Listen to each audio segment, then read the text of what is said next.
All right, good morning. Welcome back here to Trader Minute. Great to have you aboard. Great to be back and back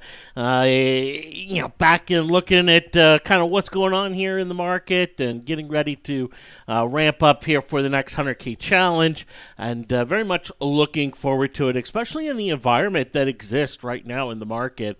And to me, it's a very interesting environment, very tradable environment. Especially compared to what we saw in October. Or even September, just in terms of the tradability with options, it's a very different ball game. And we always see this ebb and flow, happen as the markets transform over time. But this morning I wanted to jump on, talk about a few things. I'm not gonna jump back on here today. This will be the only video I do here today. But let's talk about three things. Let's talk about the new challenge. Let's talk about the earnings season, and let's talk about a little bit of market assessment. Here with it. First things first, new challenge. New challenge will kick off on Monday. And, I don't know if I'll make a trade in the morning or afternoon or whatever. The alerts will go out. But one of the things I've had a chance to do here this week, it hasn't been a week off for me, essentially. It's Jason and Michelle have had me working on a few things. But one of the things that I've had a chance to do is to play some of the videos that I did many years ago during different challenges, successful ones, failed ones.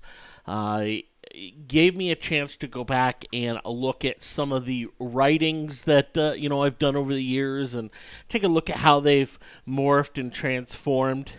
And one of the things that was extremely evident to me, and it almost just blew me away. It just shocked me. Was how little I actually talked about my trades until oh my goodness, I got to answer every little question about every little aspect of this trade, and what do you think of this, what do you think of that? It has become, and really kind of, okay, what are some of the other stories that are out there in the market? So one of the things you'll see is you will not hear me comment on trades on video. You will not hear me comment on trades pre-market, post-market, or anything like that, unless there's something crazy, going on. But I will be making the trades, and I will be, trading them. And then on Fridays, I will do a trade summary. I'll jump on video here for about 20, 30 minutes. I'll discuss all the trades for the week, my decision process through those, and I will do that once a week instead of, being a part of, every day, every moment type of routine. Doing that for two reasons. One is so that I can, zoom out a little bit, and two, so that, that those following the trades can also zoom out a little bit, right? There's a micro factor in the market that's extremely random, and it is one that doesn't, there's not much to analyze there with it, and I have to zoom out of that for my own sanity, and I think for the challenge success going forward. And that's not doing anything overly dramatic from what the challenge was when it originally started. In fact, that's pretty much what it was, and over the years, as Michelle has correctly pointed out to me many times, I talk a little too much about each and every trade, instead of just having that freedom to to go out and make the trade. So we'll be doing that this challenge. In terms of on Friday, we'll talk about each trade. But outside of that, the trade talk that you'll hear from me on the challenge trades will be extremely limited. Now, you will hear me get on video, and I will talk about different elements of the market, different stocks triggering, different things, going on. But I won't talk about the trades that I'm actually in for the challenge. I'll talk a little bit more about trades that I'm in personally, and go from there. So it's just slight difference, but nothing too dramatic there with that. And, last week, for me, one of the reasons I took a little bit of a break is because I was overly bearish. Very bearish. In fact, I use the term so bearish I can't see straight. And I didn't watch the market much Monday, Tuesday, Wednesday. Watched it a little bit yesterday, and I've had an eye on it this morning. But as I come back to it and I look at the data and I look at the information that's out there, I'm still pretty darn bearish. Personally, my upside exposure is lower than it's been in many years. And it doesn't mean that, everything, I'm going to go short everything and everything's got to go down and, short that. No, that's not what it means to me. But what it does mean to me in this market and what I see from this market is upside is very limited, extremely limited in the short run. And even in the mid to longer run, I see the upside as significantly crippled relative to what it has been for a long time. And that is for a number of reasons, but the biggest reason comes down to earnings. We see oscillations come and go in the market, and oscillations are driven by news. Oscillations are driven by analysts. Oscillations are driven by, what's going to happen with Brexit and what's going to happen with U.S.-China trade news and all of that. But ultimately, what drives the market in the long term? Earnings and revenue. And what drives earnings and revenue? Well, the economic. We have not seen a significant erosion in earnings or in revenues, but we have seen a significant erosion in the economics. And when we go and look at this earnings season, and I talked about it, going into this earnings season, that I thought it'd be a very important earnings season for the markets. When we go and we look at this earnings season, there's some stuff that that is very interesting. When we look at the numbers, there's some pretty good positives out there, right? Even amongst some individual names, right? Boeing, just an absolutely fantastic earnings report. IBM, not the best of earnings reports, but we looked at it at the time. There's a fundamental improvement going on here with IBM. But that's not happening for the majority of companies out there. In fact, there's been a 4.1% decline overall in earnings per share estimates this month. Estimates have come down 4%. You say, well, what's the big deal with that? They always come down in January. Yeah, they do. And over the last 15 years, the average decline in estimates is about 1.7% in earnings per share estimates during the month of January. This month, the decline is 4.1%. When we go out and we look at the market and we look at where the big revenue beats have been, where the big earnings growth has been, it's been in two sectors. Two sectors have really driven the majority of the numbers: materials and energy. Now, they have driven the numbers because their comparables to last year are so easy.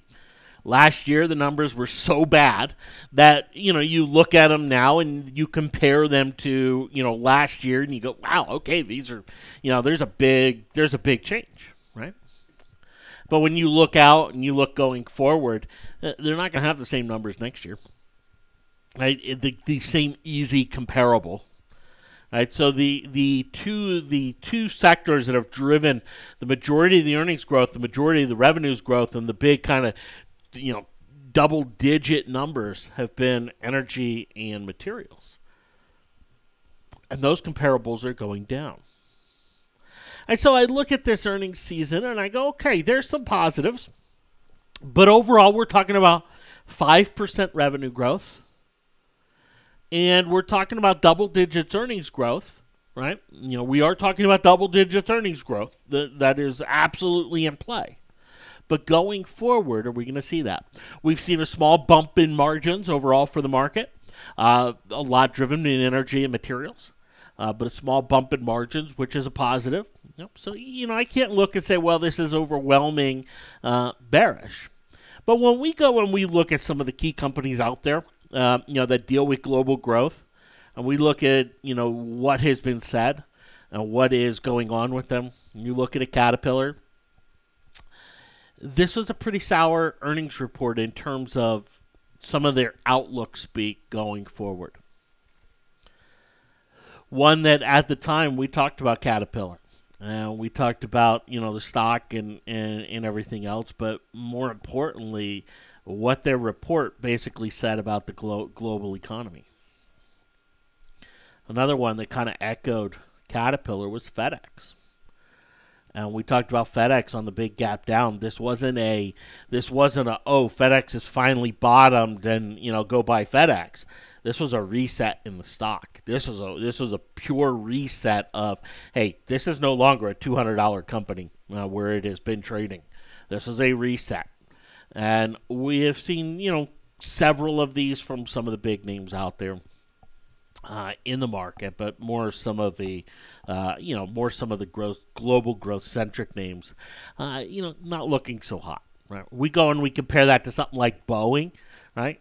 Their earnings report wasn't fantastic because, the global economy is picking up and, their projections going forward are significantly improved. No, it's picking up because their business, the niches of their business have been improving. And they've been doing a great job in executing. Right? IBM, we didn't see it go up because, the global economy is improving and it's going to lift IBM. No, this is their own business making changes, right? General Electric, same thing, okay?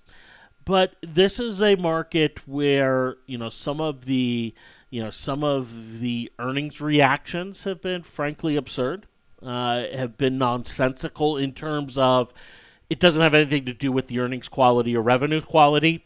It's sensical in terms of the short squeeze and all of that, but nonsensical in terms of not really moving with the fundamentals. And when we look at something like an AMD, not really moving with the fundamentals. Now, we talked about this as it happened, and okay, great, short squeeze, fine, boom. And it's been pulling on back ever since. But we talk about a Micron. This one here has kind of been rallying up, but not because of improving fundamentals. We look at, these have been short squeezes. Material stocks. We're not talking about improving fundamentals in this space. Right?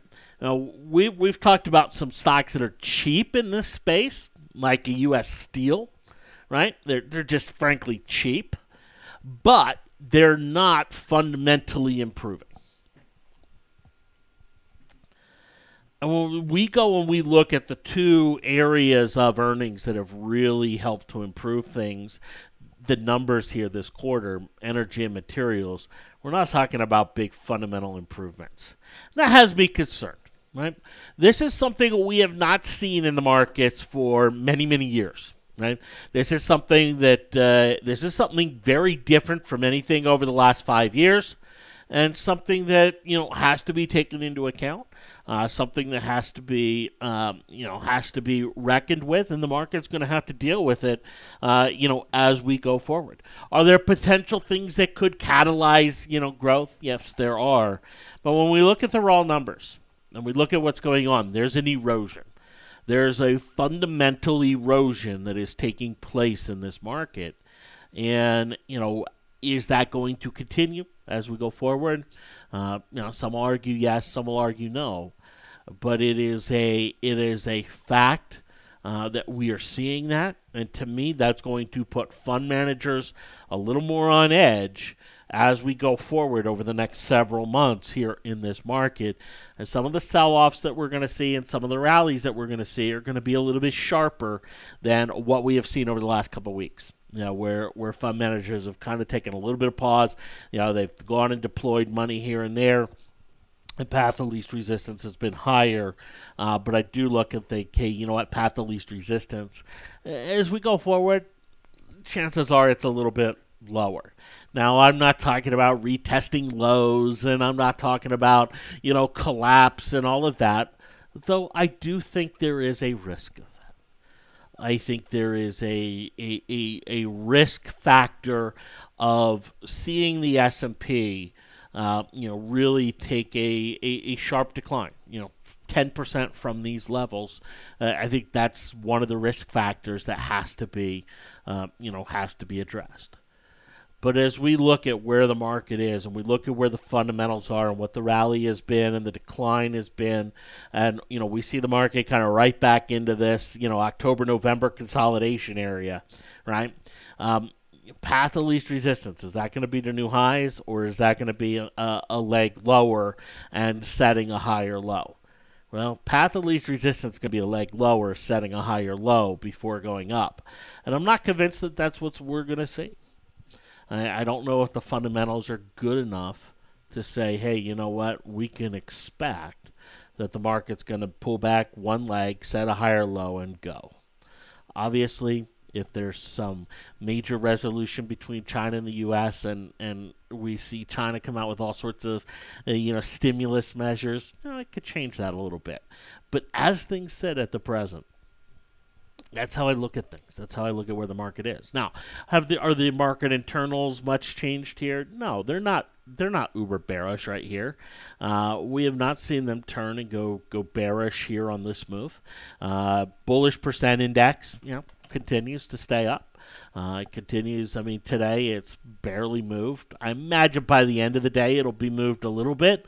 But, even yesterday with the market down, a percent, we didn't see the bullish percent index much move, right? We're not seeing a lot of internal movement. Right now this more suggests oscillation. But there are two areas in this market, or two ETFs in this market that I find to be very interesting in terms of their implication. And one is the U.S. dollar. And the U.S. dollar did something very interesting, there's something very interesting this week. And, we have seen this kind of topping pattern come in for the dollar and this rounding element. And, we've talked about it. We saw this kind of rounding element here. And then we saw this breakdown. And, okay, there was no follow-through to the breakdown. It snapped back up. Okay, lower high. Here we go. Break on down again. And a lot of times you'll see things, like this fall off. But the dollar this week has done something very different. The dollar has snapped on back and actually broken into a new short-term high. What are the implications there? Dollar higher. That means what? That means energy, materials, they tend to suffer on dollar higher. The two areas in this market where the earnings look the best in terms of the comparables, they're going to have another headwind here with the U.S. dollar. ETFs like the EEM, the FXI, the Chinese ETF, the emerging market ETF, they're going to have some headwinds with a rising dollar. U.S. dollar pushes into new highs. That creates an environment of lagging global stocks and leading U.S. domestic stocks, right? So, rising dollar is not something that's a negative for something like a Twilio, right? In fact, for Twilio, great. It's generally not a negative. It's generally a positive for, small cap names. But this rising U.S. dollar is something that the markets are going to have to contend with. To me, this rising U.S. dollar is basically saying, look, the U.S. Fed may be getting a little more dovish, but we are not seeing global economies pick up to any sort of degree that is significant. And that, to me, is the story of the U.S. dollar. That so far, the U.S., economically speaking, is the safest area out there, in terms of just the global investment picture. I know we can look at, individual small markets here and there, but of the major global markets, the Euro region, the Asia Pacific region, the U.S. market continues to be the safe haven. The other ETF that I look at and I derive meaning from is the TLT. This is the 20-year Treasury bonds, and when this is rising, the 20-year rate is falling. We've talked about the yield curve. We've talked about the Fed and how the Fed has been changing their stance and how the Fed has gone a lot more dovish here of late. They've really kind of pulled the foot off the gas. And really, we have seen the TLT continue on higher. And what does this speak to? Well, this speaks to lower rates in the future, but this is the back end of the curve. Fed doesn't have control over the back end of the curve. And as TLT is rising, that's generally the market saying, and it hasn't been in all times with quantitative easing and everything, but I do believe it is absolutely what is being said right here, is that global growth is expected to slow. The market is looking out and looking at what's going on and expecting slower growth as we go forward. The story between bonds and stocks has never been a day-to-day, minute-by-minute type of story. And over the last 10 years, we have seen the bond stock story really not say a heck of a whole lot as different policies have come into play. But with the U.S. Fed pretty much on the shelf, pretty much halting, their biases, halting their actions, and just taking a wait-see approach, like the European Central Bank, the ECB, we now see market forces driving bonds. We now see the economic story coming into bonds a lot more than the Fed story coming into bonds. And I think what we're seeing in the back end of the curve here is we are seeing rates continue to fall, and we are seeing the market continue to brace for lower growth going forward. I think that's a big concern. And I don't think we have had a bond story, speak to this in this way in quite a long time. There's been too much Fed element, associated here with it. We saw bonds take this major tick up, right back here, November, December, right? And you go, well, stocks fell, and they did. But you'll notice bonds even continued to go higher in January as stocks started to go up. And one of the things that happened here is this is when the Fed was changing their story. This is when the Fed was saying, look, we're not raising rates anymore. Or we're going to stop. The economy doesn't look as good. And so the back end of the curve naturally fell. And, to have that happen, you have to have bonds go up. And, we saw a retracement of that. We saw a pullback of that. But bonds are near their highs, while stocks are well off their lows. That's a pretty big divergence. That is a massive divergence here overall, and I think it's one of the major concerning factors out there in the market. So as we go forward, right, you'll see calls, you'll see puts from me in the coming challenge. But I do look at this market in a much more bearish light than I have in quite some time. And these are some of the factors of why. Now, it doesn't mean everything goes down, and it doesn't mean I'm not bullish on some things and whatnot. Chipotle Mexican Grill, we've talked about this bullish story now for well over a year since it was under 300. And, we commented this is going to be up to 600, 700, 800. And it's going to get there. It's going to go. And, market be damned, it may not care, right? There are plenty of these types of stories, the Twilios and the Chipotles, that are absolutely phenomenally bullish stories out there in the market. But there are some absurdities out there. There are some moves higher that have taken place in this market of late that really had no business going up for any sort of fundamental reason. One of them, FedEx. Another one, Micron. Another one, AMD. Another one, the XLE, Energy. Materials, the XLB. In fact, yesterday, I pulled up a bunch of my scans of signals, and Alcoa triggered bearish on several of them. It was a big bad bear alert on several fronts here for Alcoa, which is really interesting. You take a look at some of the materials like an FCX, right, which kind of had this gap down on earnings, has kind of filled the gap a little, pushing on down here a little bit today. There's an erosion. There's an erosion that's taking place that isn't a technical charting type of erosion. The erosion is fundamental. The erosion is economic, and those are the main drivers in the market over time. They don't drive the oscillations. They don't drive the day-to-day, what's the market going to do, blah, blah, blah, all that. They drive the longer term. And, as I look at it, as I kind of get stuck back into things here, it's very apparent that there's some underlying weakness. Now, is it enough that it can't be overcome and that something can't change that? No. It's not enough to just, look at and say, well, we're going to have a meltdown or something like that. No, but it is enough to go, you know what?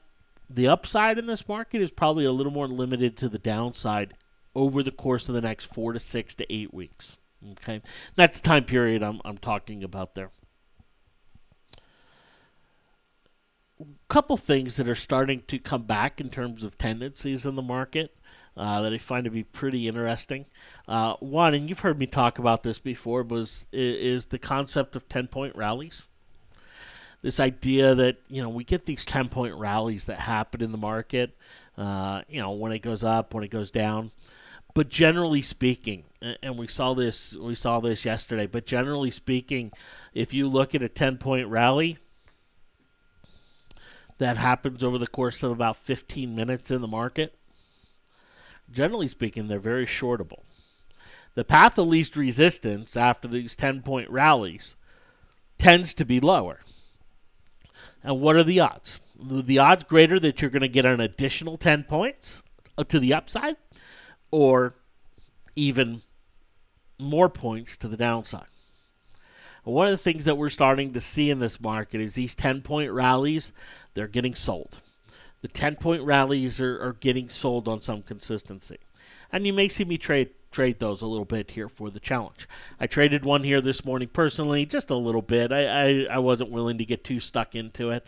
But we saw here this morning. We saw this morning this rally right here, where we went from 26.84 to 26.94, right? Are the odds greater that we're going to get a 10-point move higher or a 10-point move lower? One of the things that we are seeing is that those odds have switched, and we're seeing the 10-point rallies getting sold into just a little bit differently, right? Now, it doesn't mean, sell every 10-point rally. No, it doesn't. I would not be looking to sell it if there was some major bottoming volume or something like that, or a news element associated with the rally. But we're starting to see some of these. In fact, right here, right now, we've had almost a 10-point rally. Not quite. Needs a couple points, higher. But it moves about another 2 points higher here, right, on the S&P futures. What's the probability? Another 10 points higher, or to erase that rally, right? And it's one of those where the probabilities are for it to erase that rally, not to have an additional 10 points higher. And I think that's a very interesting way to look at, trading some of the short term here in this market, in what is going on, and putting some of the odds in your favor without having to be, too technical or too exacting with a lot of the, with a lot of the technical indicators there. Okay. Now, before I get accused of coming off too bearish in this video, I do want to point out that there are still some pretty bullish stories out there. Under Armour, Nike, still very bullish stories. I think you can look at a CX and you can find a pretty bullish CSX, find a pretty bullish story there. You look at some of the banks, right? You look at a Bank of America finally pulling back a little bit, a JP Morgan finally pulling back a little bit, right? Do these things start to set some higher lows? They've pulled back on some lighter volume here. They start to set some higher lows and bounce off these lower Bollingers, right? But bottom line is, I do expect that there's going to be plenty of tradable movements. That some of the flatness is going to really kind of come out of a lot of the areas of the market and a lot of the groups in this market overall. But this is one where overall there's fundamental erosion, economic erosion. But one where there's still some very interesting overlying factors in this market, from China to even some of the economic data here in the U.S., which frankly is has not eroded to the point that we saw in some of the big market sell-offs, but has eroded enough that it's not going to give investors confidence, to stay in the game if things start to get a little bit out of control. Thanks for hopping on. Thanks for being with us. I'll have a few comments in the stream here as the day progresses, and but then we'll jump on Monday morning. We'll be looking to make the first challenge trade, here this Monday. Have yourselves a great weekend, and we'll talk to you later. Take care.